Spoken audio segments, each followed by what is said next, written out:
resistance at 32 for a while now. False break. Wait, no. RSI's at 30. Tight build up, 30 to 32. No way.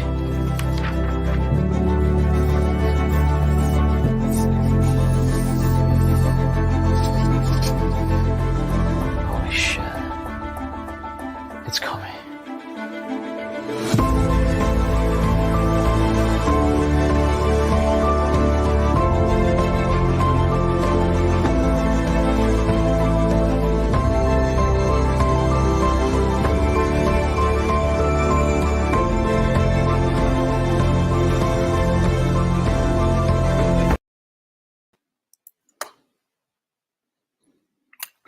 What's going on, guys? You know what we do on Stock Talk Live? We make good predictions. We're going to get into another one that Stock Talk Live nailed today, tonight, or tomorrow. I mean, depending on how long this broadcast is, you know? It's only an hour show, so let's get to the action. The Post, how are you doing today? Doing well. How are you? Doing well. You know, it's another crazy day in the markets. Well, not crazy. Not as crazy as last week, but, you know, it's just a lot going on. And, you know, it's funny. I didn't know that Whoopi Goldberg was an economist. Yeah, I named the episode that. I saw the article headline today. She's complaining that what was the exact quote?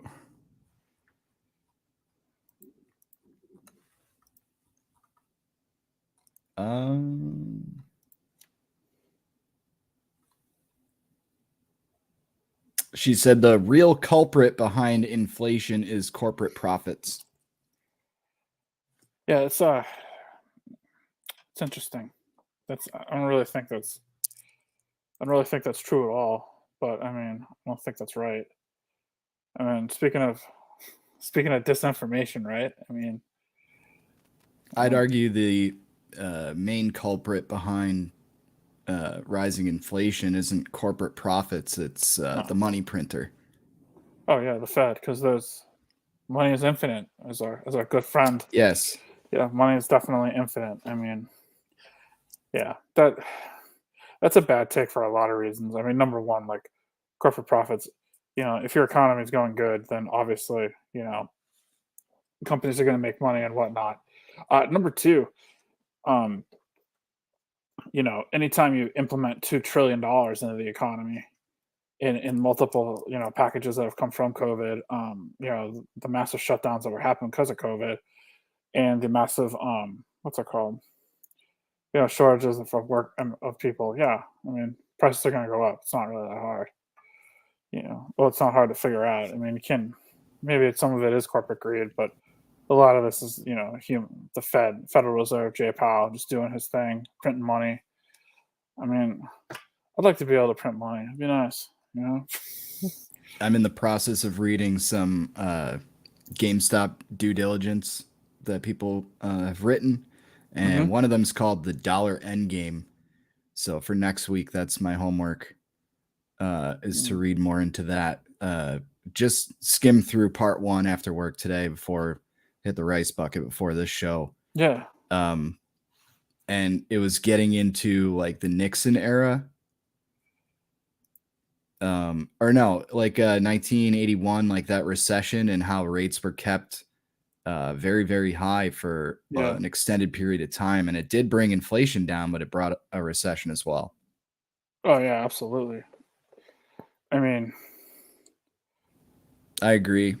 I'm thinking I was gonna run it by Robbie V. If there's like serious market news and we have to do an emergency show on a Monday, a Tuesday, a Wednesday, do that, and then just keep the new day, because Thursday, it is a lot for me.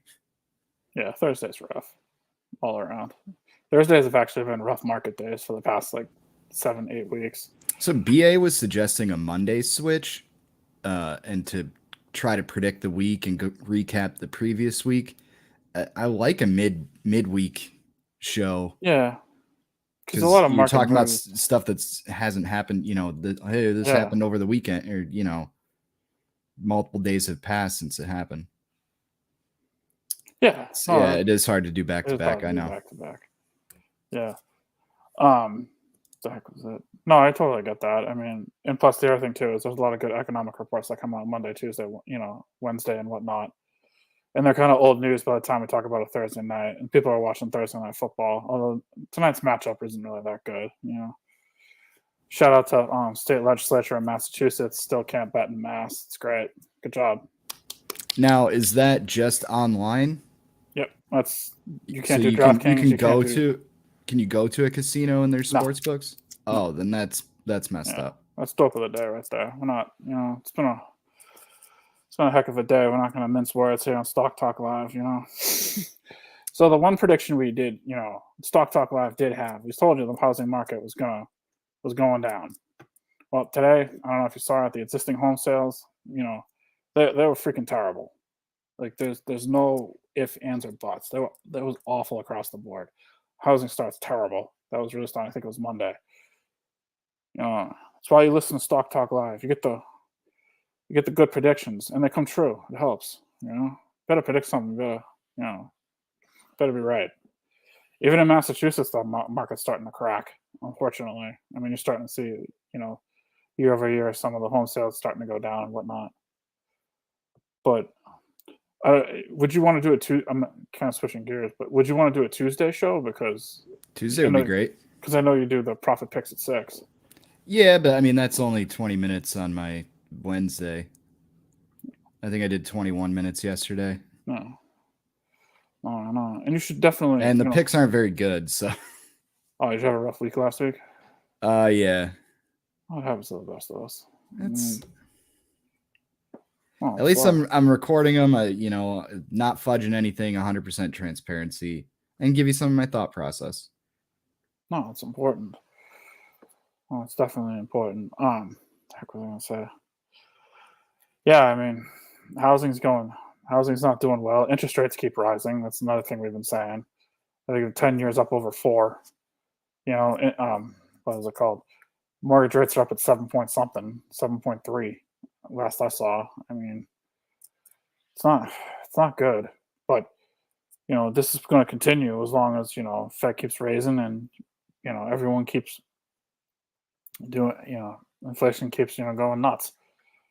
But, I mean, what do you do? Do you keep raising rates to fight inflation? Do you print more money and buy like bonds to try to bring the dollar down? I think we're either going to get hyperinflation or extreme deflation. So, we're starting to see a little bit of like the top getting blown off prices on like the kind of the starting to see a top in some prices. I mean, if you go to like someone at work was talking about this.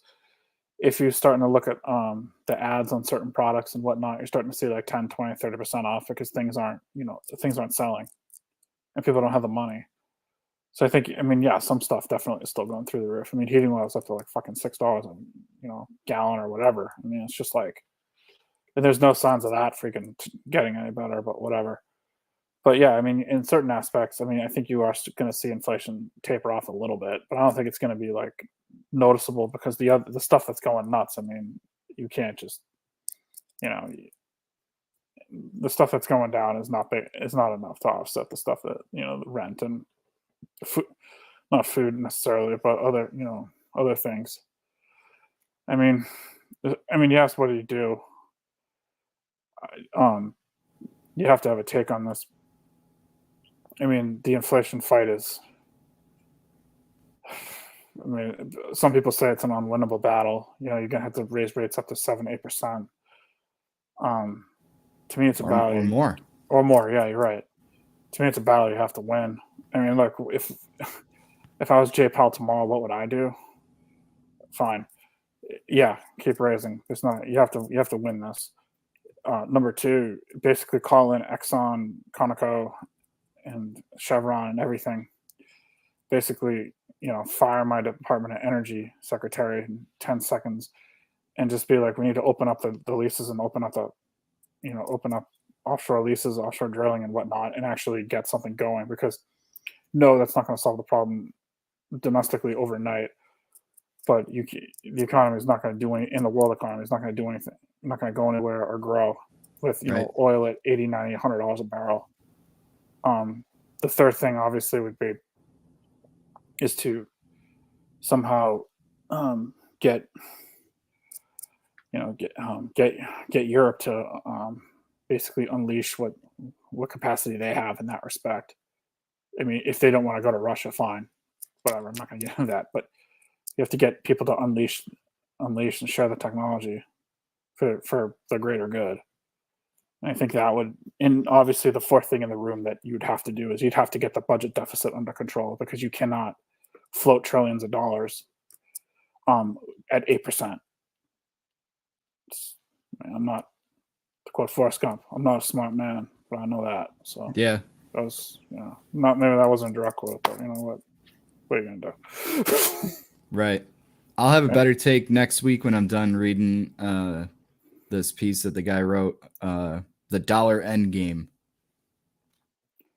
I mean, I'm actually interested. Like, so what is the due diligence you're reading about GME right now?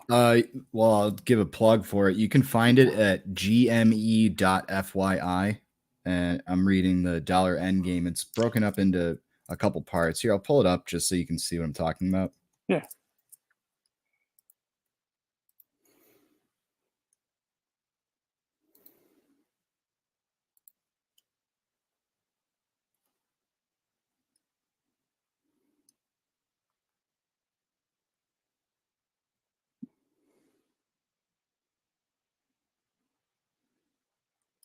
Oh, okay. So people write pieces on Reddit about GameStop, but I mean, they're about other things too. It's how does this affect the stock? So there's a whole bunch, and these are vetted, peer reviewed by random Redditors, of course, but a lot of these have actual charts included, articles linked. So I think it's pretty entertaining read. It's informative. I didn't know about this stuff. I wasn't alive back in the 80s, so learning about how they combated inflation back then with high interest rates, I thought it's an interesting read to try to understand what's going on right now. Oh, definitely. I see the red light. We need to get rid of it. Maybe if we switch to Tuesdays, though, it'll be green. It's green 2 days ago. Sorry. Yeah, it's a tough time for the market right now, unfortunately. I mean, to kind of, give a little bit of a new perspective. I mean, it is 2 days of losses suck. I mean, there's no doubt about that. I mean, and the other thing too is like, market's weak across the board, unfortunately. I mean, Dow, NASDAQ, Russell, they all got croaked. I mean, especially the NASDAQ and the Russell got croaked today. It's tough to make a buck. So I have because I mentioned GameStop. I have computershared.net up here. Let's take another look at how our direct registering of shares, how that's going. So 2 weeks ago, we were at 54.86%. Last week, not quite a 1% gain on that, but I mean, we're looking at about a 1% increase every week. So 56.45% of the free float has been directly registered. And I sent you that article about ComputerShare. Yeah. People are talking about it. We've been talking about it. I mean, there's nothing wrong with directly. I mean, I think this is a phenomenon, especially in complete market turmoil, that's going to, not a phenomenon, but something that's just going to keep happening. And ComputerShare does a great job. I mean, that was like 54% or 56% of all the 56.5 are all, directly registered. I mean, that's only going to keep going up, and it has gone up since we've done the show. I mean, and this is an estimation. This is, they use whatever kind of formulas from the Reddit bot. you directly register your shares. Basically, you tag the bot and it logs those, and then they use a trimmed average. Again, I haven't taken a stats class in quite some time, so I don't know if I can put that together, but it's been pretty darn close every quarter, lining up with GameStop's actual reported numbers, because they do report how many shares are directly registered. Well, they do. I mean, I think the float. I mean, yeah, there's always, if you don't directly register, as we said before, you're always at risk for your shares getting lent out. And then, Lent out and sold without your permission. Yeah. And So the representation of this chart for anybody watching, listening, this remaining portion and this pink, that's all shares that retail or other investors hold, things that we can't account for. So we know how much institutions hold because they have to report it. Mutual funds, ETFs, insiders, that's public knowledge.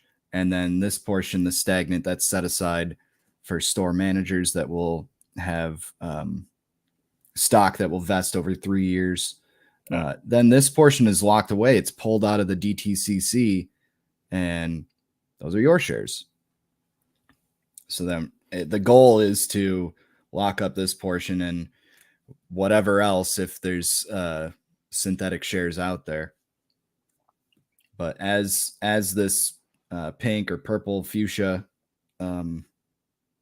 increases, it becomes harder to short the stock, as those shares can no longer be lent out. And those people who are trying to short their stock are definitely going to pay a premium for that. I mean, the less shares they're at a short, simple, supply and demand. People have been monitoring like Fidelity cost to borrow when it spikes, things like that. No, I mean, it's definitely something to monitor. Speaking of, because the Reddit bot put that together, we had some other news about bots this week.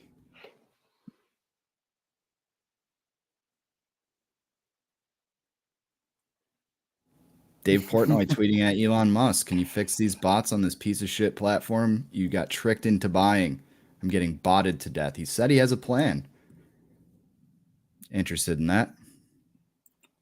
Yeah, I'm very interested in that. I mean, it also came out that Elon Musk is going to fire, or supposedly wants to get rid of 75% of the Twitter employees. So I saw something, I think it was yesterday, Twitter employees that have stock in the company, those accounts have been frozen temporarily, would indicate that the sale of Twitter is close to being finalized.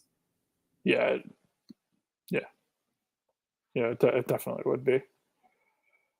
You undergo like a blackout period where you can't buy or sell. I mean, I don't know that, I don't know what I want on Twitter.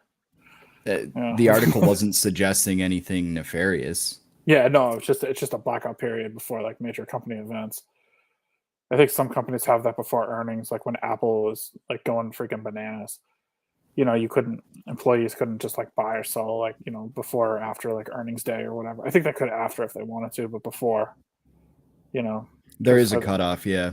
There's like a cutoff and whatnot. I mean, and that just makes sense, right? Like if the company executives, they know they're going to announce bullish news that people are going to be excited about. You can't just buy up a bunch of stock before you announce that. Yeah, I know. I mean, you can't pull a Nancy Pelosi and do that, She and her husband have been losing money. Yeah, I saw that. They had a bunch of losing trades posted. Yeah, I was really surprised about that. I mean, you know that they're like minimizing their losses, though. Yeah. Oh yeah. Yeah. I mean, it's funny because like, you see all those trades, and now it's coming out with the why, turning this into a tinfoil hat, why you can't trust the feds, but. I mean, all those people, before COVID, that's coming to light now. All those guys sold before the lockdowns and all that stuff. It's just. That's why we should do a Tuesday show for Tinfoil Tuesday. Yeah, you should actually. Yeah. Oh, it's been Just that article mentioning computer share. yeah.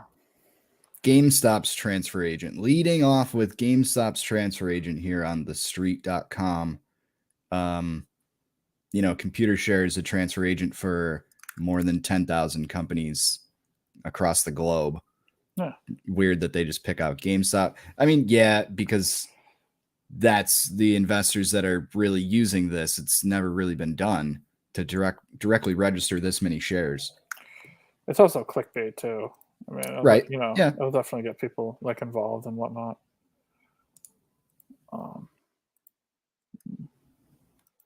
I mean,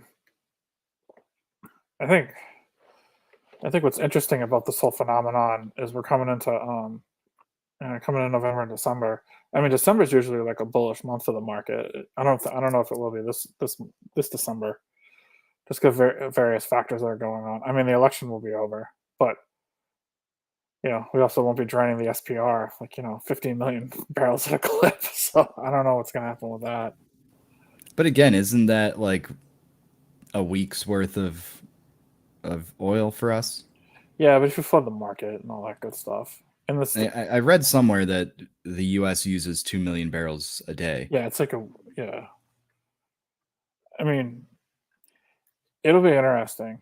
I mean, the OPEC decision not to cut by 2 million. I mean, that was ridiculous. And I think oil definitely went up. Natural gas has actually taken a huge digger lately, which is really surprising on the heels of like winter and whatnot. But I mean, that's good. Obviously, hopefully, electricity doesn't cost as much. Speaking of OPEC, we mentioned how Biden went over and begged them to not cut production. Yeah, he not MBA. Oh yeah, get in line, right? I mean, they're in trouble. I mean, yeah, sure. Big trouble. Yeah, it's not a good look. And why that's not a good look is look if you're not capitalized, you'll run into problems that Bear Stearns and Lehman. People won't trade. They'll have collateral calls. It's not good. And you start getting avalanches of those. That's really not good. Because you have to hit the open market and sell your stuff. Sell your collateral and all that good stuff. Yeah. I was surprised that Credit Suisse didn't bury that more. I mean, they said the liquidity's not a problem. So they sold that hotel. 50% loss. Yeah. Almost 200 years old, that hotel. Yeah. Sold that off, looking for money from the Middle East. Somebody to fund it. Yeah, that's not a good look. I think the middle. It's tough. I mean, Credit Suisse they're in a really rough spot. When they're not obviously. They need money. They need the capital raise. And they'll probably need to dilute.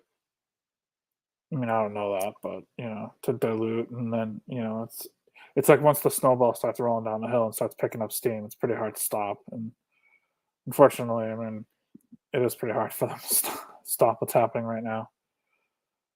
I mean, it's interesting that they would go to Saudi Arabia. I mean, the Middle East. I mean, like the UAE, Saudi Arabia. I mean, they have plenty of money from oil, but I don't know if they want to get in the banking business. Like Deutsche, UBS. Yeah, we're all the same toxicity. I mean, that and on top of what we've talked about. I mean, there's protests all over Europe. I mean, if you follow like, I forget the tweets off the top of my head, but various have documented those in Paris. I mean, someone threw a freaking brick through a goddamn cafe. I mean, I don't think he got arrested. I mean, good for him. Well, maybe not good for him. Let's keep our protests peaceful. But There's massive protests of all across the EU and whatnot. How about today?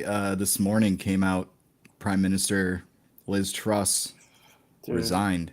45 days in her role. I don't know. So she agreed to stay on until a successor is named. If she leaves before 119 days, she would be the shortest term prime minister. Yeah, that's for the UK. Yeah, I don't know. I mean, they're in trouble too. They are in trouble. I talked about the number 2 British steel producer asked the government for like $300 million. Yeah, they're in severe trouble. I mean, their bonds will blow out as soon as like the government starts backing them with unlimited QE and whatnot. I mean, their pension funds could go sideways if their bonds continue to the yields rise and the prices obviously go down. London's is a major financial hub, but I mean, I don't think people are going to stick around if everything is collapsing. Truss was I don't know, her plan didn't. I mean, I don't think her plan would have gotten through. I mean, but and you have the skyrocketing energy costs. I mean, they're only beginning to feel the effects of that, as are we. Well, we're going to feel it in December, but whatever. It's real issues. It's not good. It's not good at all. But they could see daily blackouts in the UK because of the energy costs. I don't know. They're seeing daily blackouts in Ukraine right now. The rolling blackouts there, they came out today. Said that it was somewhere. I mean, I think California will have rolling blackouts before the winter's over. Honestly, I'll segue that Ukraine. Somebody was saying that Elon Musk, he was tweeting and he was basically like a mouthpiece for Putin. So I'm gonna link that to Tesla and right back to GameStop here. Saw this headline, and I don't know if I sent it to you. A Tesla stock plunge could destroy zombie stocks such as GameStop and Peloton, warns equity research firm New Constructs. So I sent this to my friends, and I'll just so I'm not saying too much. I'll just read it. So true zombie stocks are companies that are delisted from over-the-counter trading, but they still swing thousands of percents, even though no one can trade them.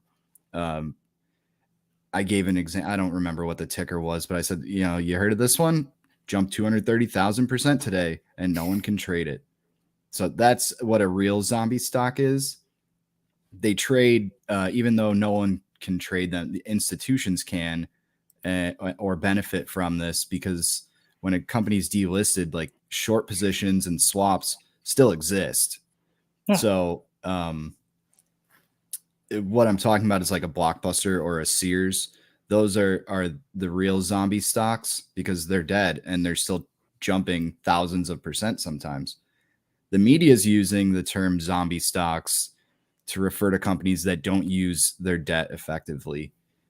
Dead man walking stocks. GameStop does not have debt, so I'm speculating that this is a headline to optimize search engines to negative sentiment. The true meaning behind the headline, I think, is Citadel has a large Tesla position, and it uses that as collateral for their massive GameStop short position.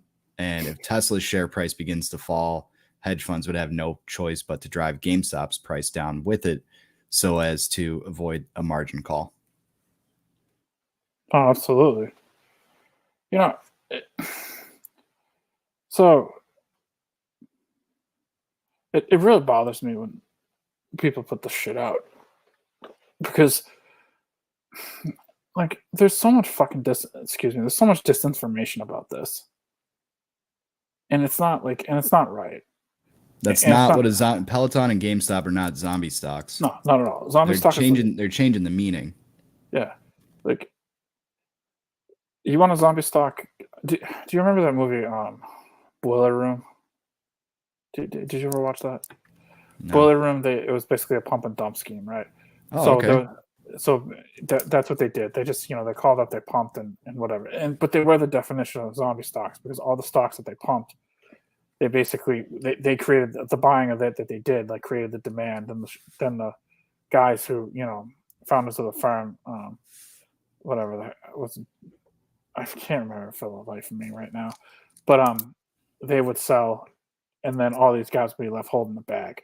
And these companies, and I remember the main character, found one of these companies that they were pitching, and it literally was just like it was literally a storefront with like maybe a couple old bottles of Ripple and a beaker. I mean, it was it was a zombie stock. It was nothing real. But like, I'm sorry, but like Peloton's not a zombie stock. You can go to pretty much any home, not any home, but tons of home in the United States and get a Peloton. You can go to GameStop. GameStop. You can go to. That's what my boss calls it. Yeah. Whoops. What's GameStop doing today? Yeah, exactly. But you can go to any store, like conducting transactions. That's not a zombie stock. And what gets me about this is that there's going to be so many people who are going to read that. And I'm sorry, but like, let's kind of look at the whole argument here. What in God's name does Tesla going down 6% have anything to do with video games or anything to do with that exercise equipment? Let me know. It's that collateral. Yeah. I mean, like, guys, stop putting this crap out. Like, read between the lines. Yeah, exactly. Don't. I don't know. I'm off my soapbox. I got some more bullish stuff on GameStop because I could talk about this forever. We got a tweet on, was it Sunday night? 10:17. Yeah, it was in the morning. So Ryan Cohen is the chairman of the board for GameStop. He tweeted out a picture. And I talked last week. He's been rather quiet recently. Yeah, he has been quiet. Yeah.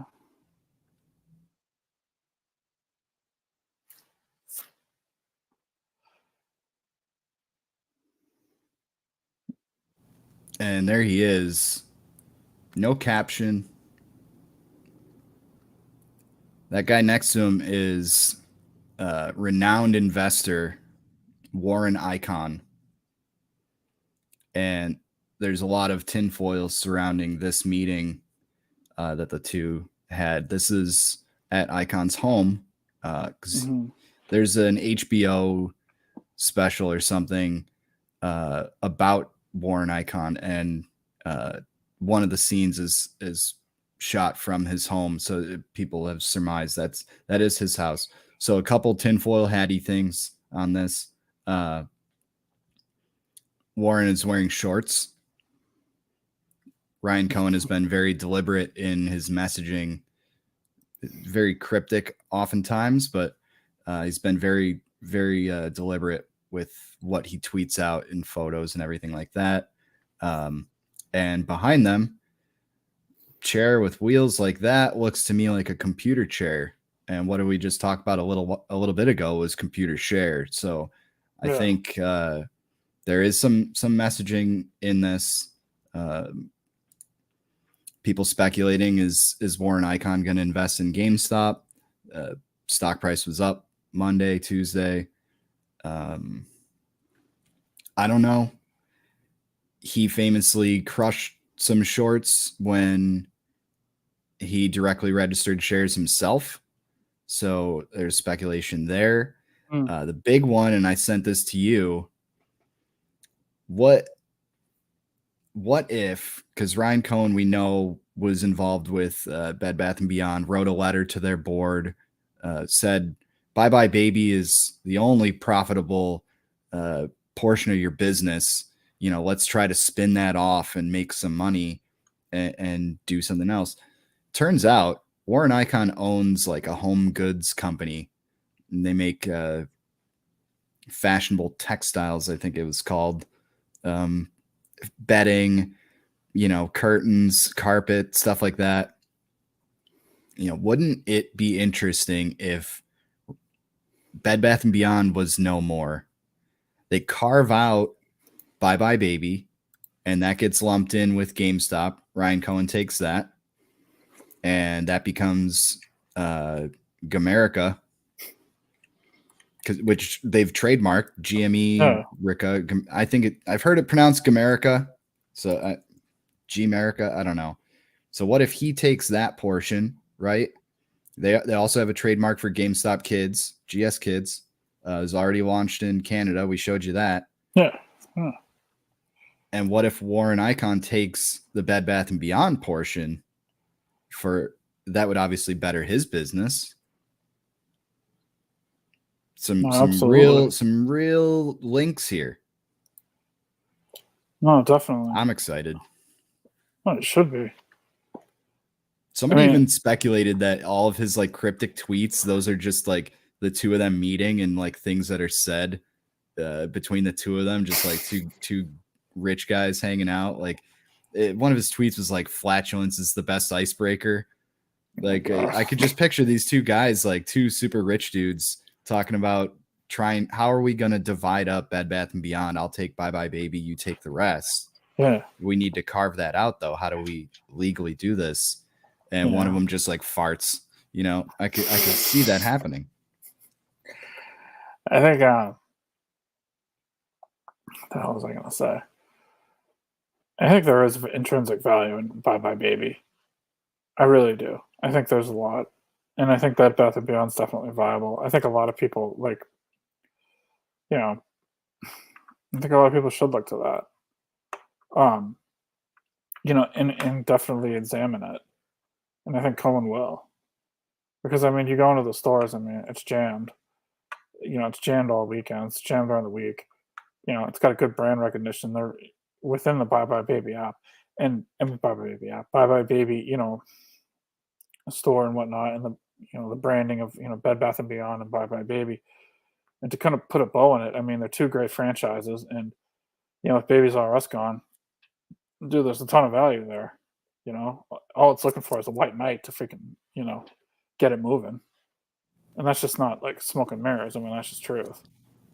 And, looking at this, if you're not a Stock Talk Live listener, viewer, you might not know who these guys are. Like Ryan Cohen built Chewy into a monster. I mean, multi-billion-dollar business. Created competition in the marketplace.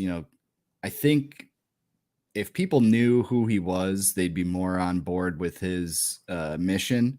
Is just creating competition in the marketplace. He's taken market share away from Amazon. I think a lot of people are pissed at Amazon. Bezos has all this money. Buy from somebody else. Buy from Chewy. Get your pet supplies from Chewy then. Warren Icahn, I mean, this guy too, creating competition in the marketplace and taking market share away from like the Walmarts of the world. Yeah, no, definitely. That brings down prices. You have more options. Yeah, no, absolutely. And the phrase to drive in your head is delighting customers. Yeah. They're people are critical of GameStop right now for not being profitable. I think in the short term, that's deliberate, is to cut down shipping costs. So you can sometimes get same day shipping and they'll price match. No, absolutely. What am I gonna say? Oh, I know we just hit the 9:00 hour, but do you have anything else or no? I really didn't. I didn't have any clips or anything for this week. There was one I got to watch. I would have put it in, but it was 4 minutes. I didn't have time to cut it. So before we sign off, I just want this is breaking news in Stock Talk Live. The ESPN Fantasy app right now is showing the Cardinals players and the Saints players on bye week. So don't worry, they're not on bye. They're actually playing. Great job to the people in charge of the ESPN Fantasy app. And on that note, there's only one thing left to do, and that is pump it up. Pump it up. See you next time. You got to pump it up, don't you know? Pump it up. You got to pump it up, don't you know? Pump it up. You got to pump it up, don't you know? Pump it up. You got to pump it up, don't you know? Pump it up. You got to pump it up, don't you know? Pump it up. You got to pump it up, don't you know? Pump it up. You got to pump it up, don't you know? Pump it up. You got to pump it up, don't you know?